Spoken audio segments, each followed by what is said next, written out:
Здравствуйте, дорогие зрители! Спасибо за лайк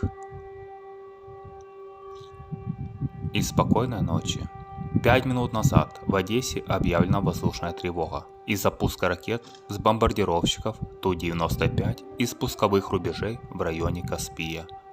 И приблизительное время прилета в 2 часа ночи. Спасибо за просмотр и до новых встреч!